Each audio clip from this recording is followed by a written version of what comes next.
Hello everyone, welcome to the Fire with Code channel.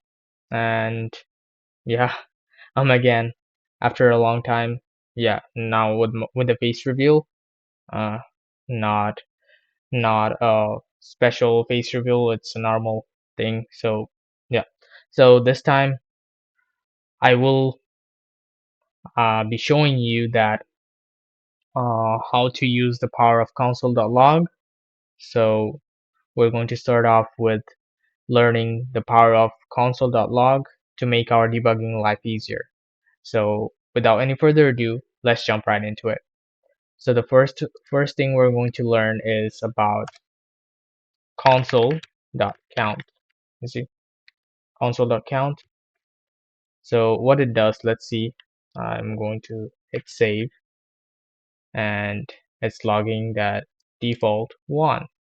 And if you also do multiple times, it's 4 times, so it will log default like it called first time, second time, third time, fourth time.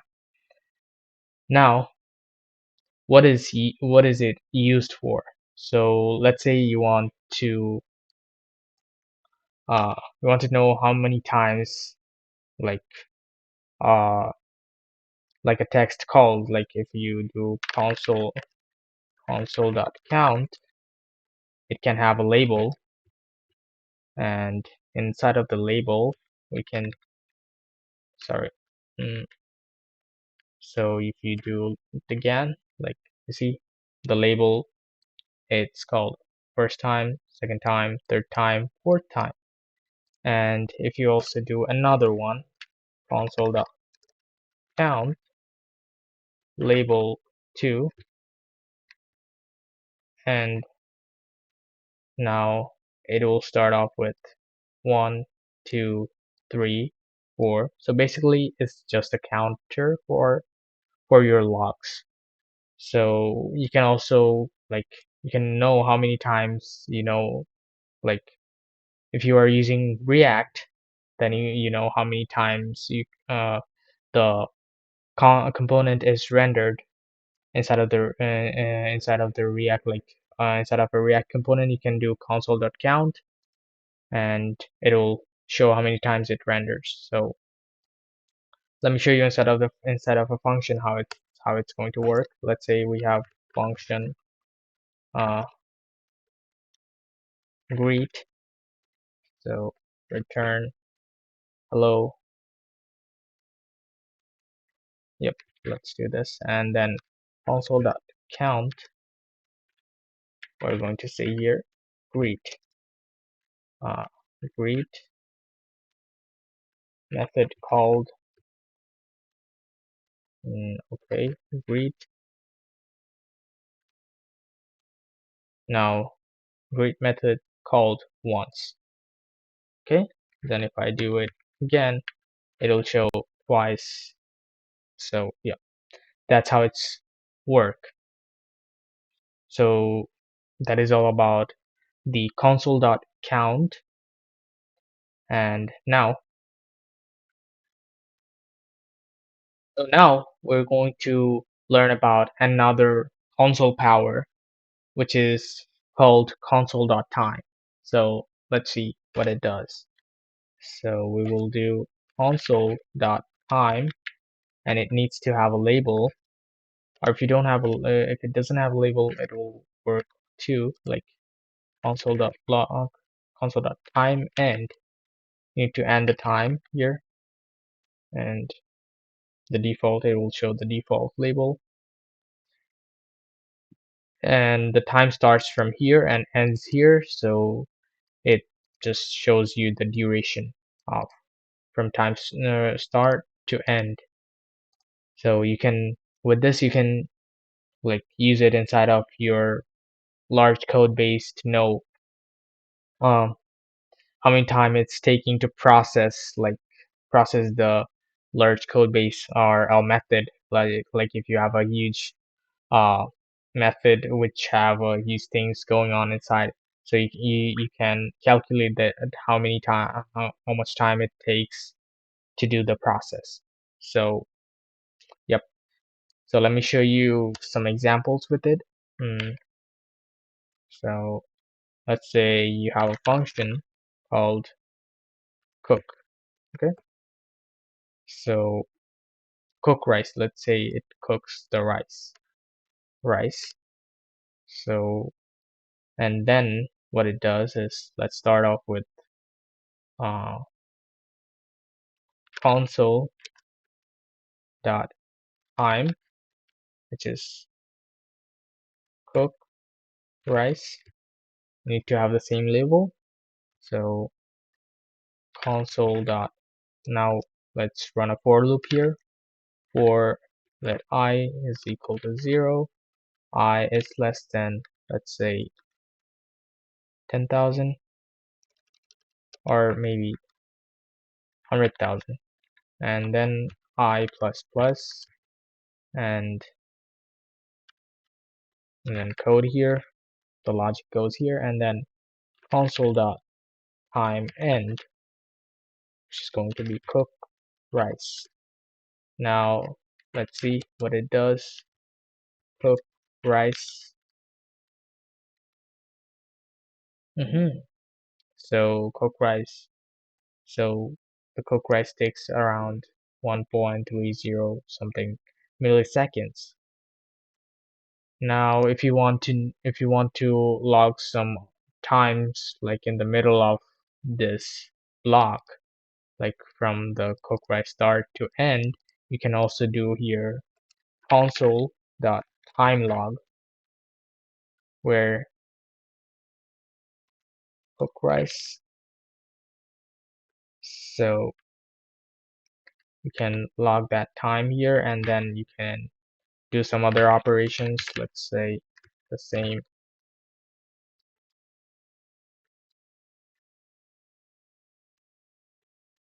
I just learned those powers from one of our YouTubers, native YouTubers who only make videos in my language. So yeah, he's a great teacher. So you see the another one, the time log. This one is coming from here, and this one is coming from the time end. So yep, this is how you can use the time log to see the duration, like how many time it takes to process the code, or like you can use it for any reason for fun. Yep. So let's move on to the next one. So now we're going to switch to another one. Let's move on to another one, which is going to be console.table. Yes, you heard right. It's console.table. You can lock tables inside of the console, which is pretty insane. So let's see how we're going to do that. So now first we want to create some objects like const, let's say person1, and person's name, let's say last name, and then uh, age 20, and let's make another person too, and then give give a name Alex, maybe age is 30, and let's give it also person 3, and let's say what is the name, maybe Siam, and the age is 40. Okay, so now we're going to use the console.table for this console.table, and inside of an array. So person1, person2, person3, and now let's see what it locks. You see it's a beautiful table here inside of a console. So you get the index and the value from with the key in the top. So keys are in the top, and you get the value one by one down each. So, and you can also specify which property you just like which property you want to see. Let's say you want to, you can specify it inside of an array. Let's say I just want to get the name value of the name. So it shows the name. If I say age here, it shows the age. So this is how it works. And let's see what it does when we only provide an object inside of the console table. Console.table person 1. So you see it's here is the value, and here is the key, and the name, last name, age 20. If we provide person 2, person 2, it will show name Alex, age 30. And you can also see the object here. So yeah, that's a cool feature. It's easy to see in your eyes. It's like more beautiful to see. Yep. So that's a new feature. You put it in your toolbox. Now let's jump into the next one. Let's move on to the next one. Okay. So now let's learn about Console.group, which is, I'm not going to tell you, I'm going to show you. Yep. So let's do it. Console.group, and it's also going to have a label here. Let's say my group. Oh, and then we're going to do some logs here. Let's say log 1, and there's a lot of logs here. 2, 3, 4. Now you see my group, and inside of the group you have log 1, log 2, log 3. And now if you want to have multiple groups, let's say you want to have, like, if you want to open another group, then you have to close the group you started. So to close that group, you need to say console.groupEnd. Yep. So, and yeah, you also have to provide the name, I mean the label. Yeah. So it ends the group. Now you can start another one, console.group, and oops, okay, group, and let's say green group, and console.log, log 1, and then log 2. And now we want to end the group dot group end, and green group. Now we have two groups here, green group, my group. So and there's another thing, like let's say you want the groups to be collapsed by default, then you can use instead of group, you can use group collapsed. Okay, so it will be collapsed by default. So this one is collapsed by default, and so if you open it, you'll see the logs here. And there's another thing that you can do, is that you can do nesting, group nesting. So you can copy, like put this one inside. So now you can hit save. Now inside of my group you have green group, and if you want that to be collapsed too, group collapsed Now you can open the green group, log 1, 2, 3, 4. That's about the group feature, which is really beautiful. And yep. Now let's move on to the next one. So now we will learn about styling console logs. Yep, we're going to write CSS inside of the browser console, which will make us cool, make us look cool. So let's do it. Const browser, maybe what should I do? Like, let's say Console.log, and let's add the styles here. Style, and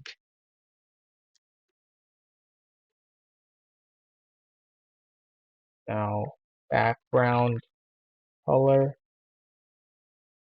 let's say yellow, and color is going to be red. Font size is going to be 20 pixels. Font weight is going to be bold. Okay, so that should be it. Now let's try to apply it. So let's say, hey, how are you doing? And I need to put the style, but it's not going to work, of course. So what you need to do is you need to add here a special character, which is %C, which will apply the style for the console log. Now you can see, hey, how are you doing, with some cool looking styles. And you can also, like, you always, like, see if you open up the browser console inside facebook.com, you will see something like this, like stop, and let's see, and the style would be font weight bold and font size 24. Stop, something like this. Maybe you get around 50 pixels or 60 pixels, and it says stop. You can also add font family here, font family Helvetica. Okay, I think I made a mistake. I made a typo writing the font family name. Maybe Cascadia. Is it good? No. Let's give it Vera code. Now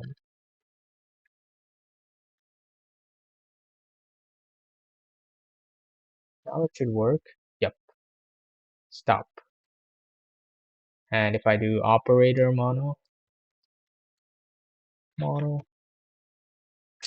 yep, working. So yep, that's all about the video I wanted to share, and hope you learned a lot about the console.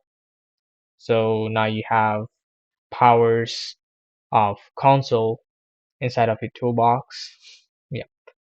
And yeah, if you like the video, please give a thumbs up. And if you want to see more videos like this, you can subscribe. Like, even if I make videos very rarely, but yeah, if you want, you can. If you want to support, thank you. It inspires me a lot. And I'll see you in the next one. Bye.